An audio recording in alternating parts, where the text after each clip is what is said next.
வணக்கங்க. Welcome to அமுத சுவை. இன்னைக்கு சக்கரை பொங்கல் எப்படி ஈஸியா வைக்கிறதுன்னு பார்க்கலாம்.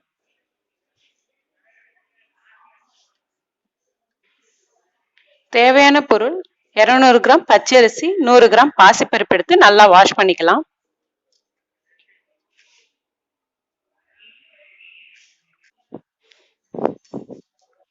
நான் 200 கிராம் பச்சரிசியும் 100 கிராம் பாசிப்பருப்பும் எடுத்திருக்கேன். நல்லா வாஷ் பண்ணிட்டு ஒரு 4 கிளாஸ் தண்ணி ஊத்திக்கலாம்.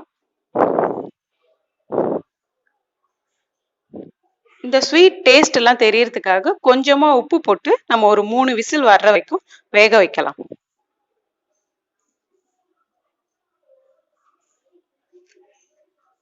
பாருங்க, ஒரு விசில் வந்துருச்சு. ஒரு விசில் வந்ததும் சிம்ல வச்சுக்கலாம். மற்ற 2 விசில் நின்று வேகட்டும்.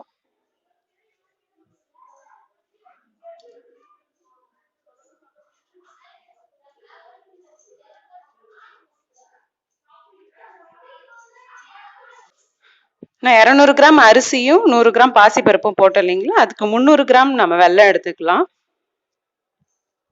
கொஞ்சம் முந்திரி பருப்பு, திராட்சை, ஏலக்காய்.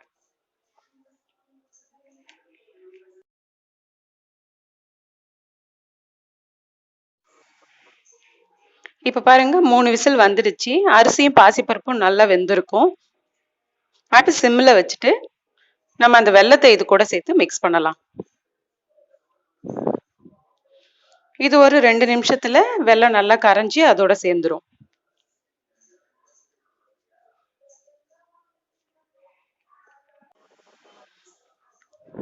இப்ப பாருங்க, வெல்லம் நல்லா மிக்ஸ் ஆயிடுச்சு. இப்ப ஏலக்காய் பொடியை போட்டு நம்ம மிக்ஸ் பண்ணிக்கலாம். நல்லா கலந்து விட்டுக்கோங்க.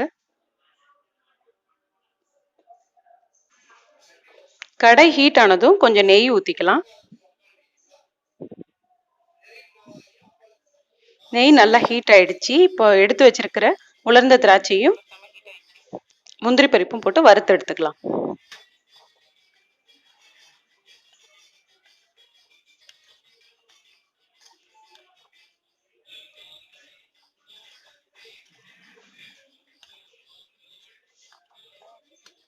நல்லா வறுத்தெடுத்தாச்சு. இதை இப்போ பொங்கலோட சேர்த்துக்கலாம். பொங்கலோட சேர்த்து நல்லா மிக்ஸ் பண்ணிக்கலாம். இதுல நம்ம எந்த கலர் பவுடர் எதுவும் சேர்க்கல, வெல்லம் மட்டும்தான் சேர்த்திருக்கோம். ரொம்பவே நல்லா இருக்கும். நீங்களும் ட்ரை பண்ணி பாருங்க.